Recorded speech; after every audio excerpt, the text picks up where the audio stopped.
Welcome back to the channel. We're going over the SP 500, the Nasdaq 100, everything in between to get you prepared for this week as well. Now, there's a few things we need to talk about in here before we get into the S&P and the Nasdaq, but one thing I have to say before we get started is to ask you to consider liking and subscribing. I'm posting videos every single day so you know how the market's moving, all the breaking news, and every single signal you need to be looking out for before a drop or a pop happens on the market. Let's get back into it. So what we're going to do is look at the Bitcoin chart for a second. And Bitcoin's been giving us a good look of what's happening over, the weekends, how markets are anticipating and things like that.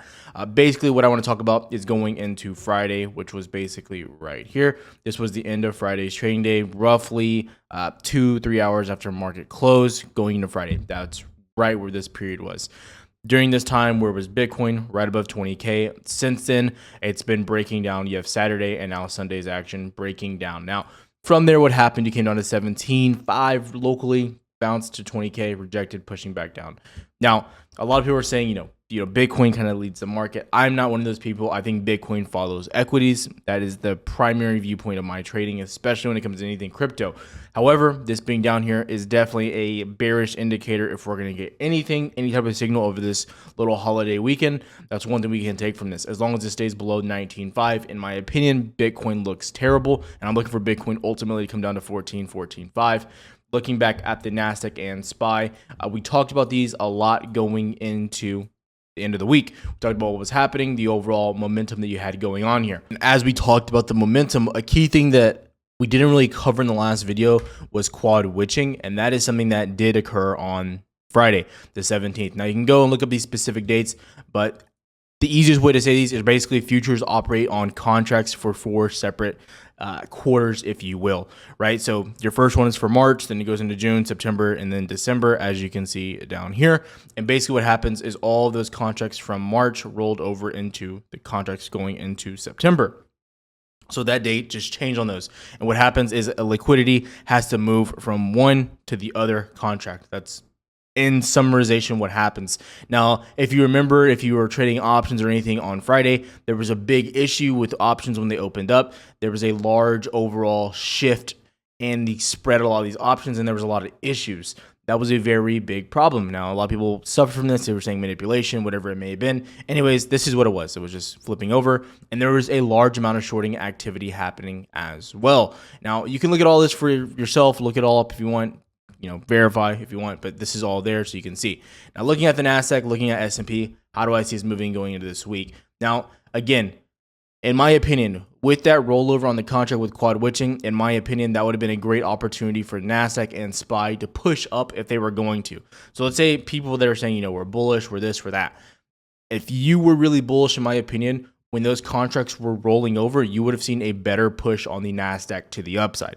Same with the S&P. Just my opinion, how I'm looking at how I would have imagined you moved based on previous types of moves. But you did not. Actually, what you did is you traded sideways in this channel, getting rejected 1, 2, 3, 4, 5, 6, 7 times in this channel as well, which ultimately leads me for more of a bearish viewpoint on the market.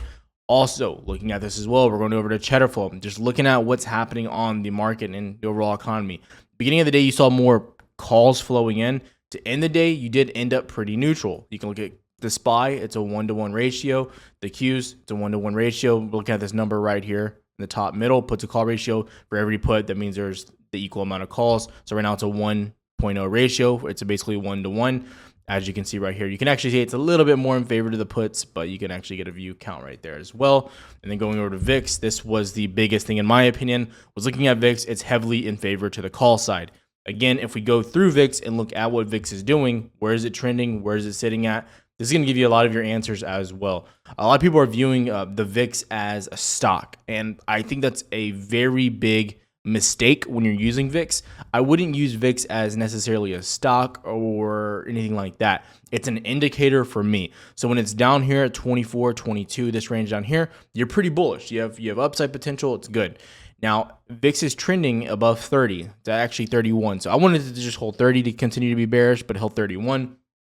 Which in my opinion is opening up the more room of possibilities to get another pop up to 34, 35, in which we've seen massive movement on indexes, SPY in particular. And when that happens, you're getting a lot of downside, 3 to 4% each day when you're in this 34, 35 region. So as we're looking here, VIX is staying at these highs. And if you don't know, VIX is a volatility index moving on the market, giving you the overall structure if you're bearish or if you're bullish.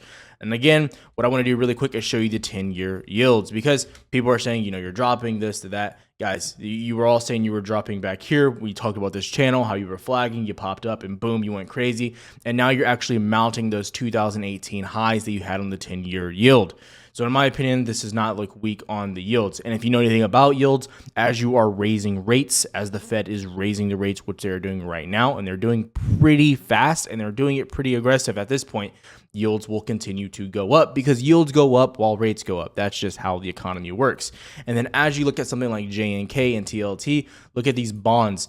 This was one indicator that I want people to be looking out for, because JNK has been one of the best indicators for a turnaround of the market or for any sort of bounce. And you're getting somewhat of a similar pattern to what you had back here in May when you got that nice bounce going into the end of May.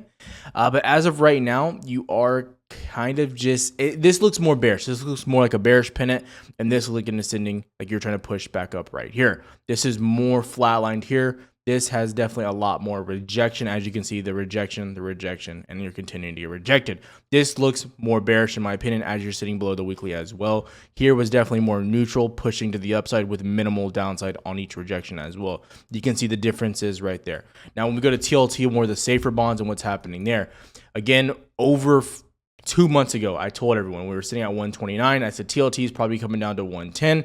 Then from there, around the 100 region, 102 region, and then it's going to try to find support around 100. If it breaks that, it could get absolutely bad, and that would signify a very dangerous point in our market, because it means no one's buying bonds, and these are the bonds that anyone wants to buy.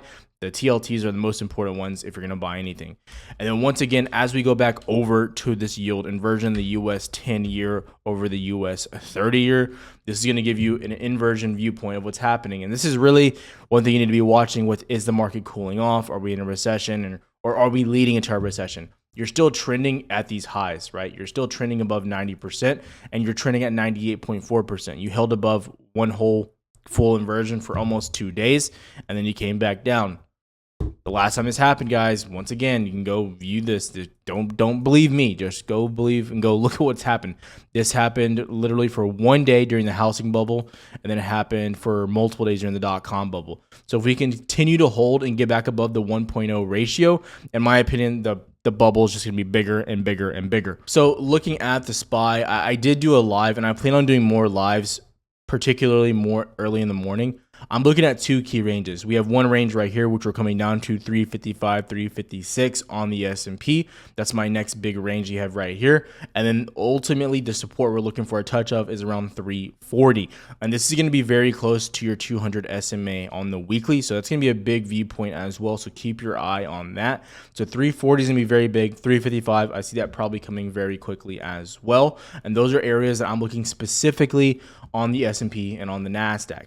Now, a few other things that I do want to talk about are when you're looking at stocks to trade. So if you're looking at potential opportunities in this market to trade, now a lot of you are trying to trade Qs and SPY and you're day trading that.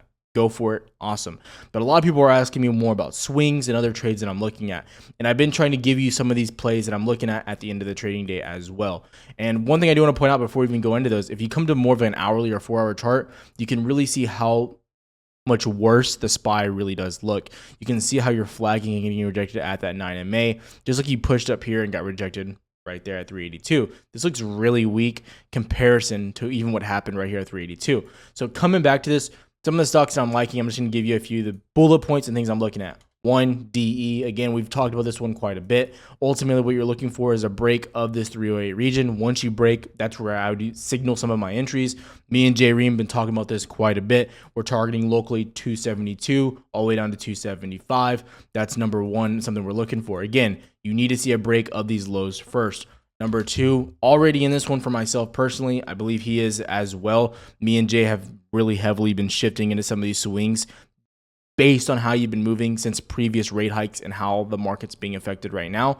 PayPal, you already broke your pre-COVID lows. That's worth mentioning. So if you come back, you can actually zoom all the way out to COVID. Going back to COVID, way back here, you can see this was your COVID lows, $82, and you've already broken past those down to 75 locally. If you get below these lows down here, about 70 overall, you will have an illiquid zone, and this thing could absolutely start tanking, similar to what we saw from Affirm. Affirm started crashing below those levels, and boom, it got absolutely smacked. So that's another thing that I'm looking at. The last one that I'm going to be mentioning is going to be Tesla. I don't want to give out too many or talk about too many different things and give everyone different viewpoints of the market, and I don't want to overload you, if you will, as well. So as we're looking here, I want to go back to the 1 hour chart as we're looking at Tesla, because it's going to be more on the shorter time frames of what we're looking at here. And ultimately, what I'm looking at is going back to previous lows that we had here in June when you came down to 630. Hopefully we can break below this. If you break below this, we see you coming down to 550 all the way down to maybe even 540. Conservative side around 572, but these are the regions that I'm looking for all the way down here on Tesla. And the reason behind this for me in particular is because as inflation hits, some of these high demand consumer stocks are going to be less sought after. So if you're going to buy a car, high possibility you're not going to have the equity to buy something like a Tesla. You're going to be moved to something more affordable along the lines of Ford and GM, even though those stocks are getting killed as well. I just like Tesla right here because I do believe you're going to get a retest of this low down here as well. And that's particularly what I'm looking at for this week. Now, does this mean these are foolproof? Does this mean you cannot go up going into Monday morning or Tuesday morning? No, you could easily get a bounce, just to let you know. And I'm going to be watching Bitcoin just to see how we're moving, because even right now, you're getting a little bit of love on Bitcoin and a bounce to the upside.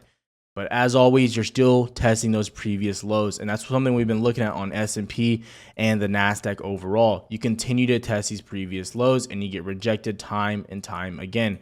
We can continue to go back and back and back and see how you continue to test these levels, get rejected time and time and time again. It happens over and over, and it's happening right now on Bitcoin as well. You can literally just go back, look at key historical lows, and that's ultimately what's been happening on the Nasdaq. Is you're testing, getting rejected, testing, getting rejected over and over. So that's what I'm looking at in particular with the market, stocks, Bitcoin, crypto, whatever it may be. I see more downside, and that's how I see us moving. I'll have more updates coming out hopefully on Tuesday, giving you guys a viewpoint of after we open and some of the news and what we can be expecting and how I'm playing the market, as well as with my positions. Have a good one, traders.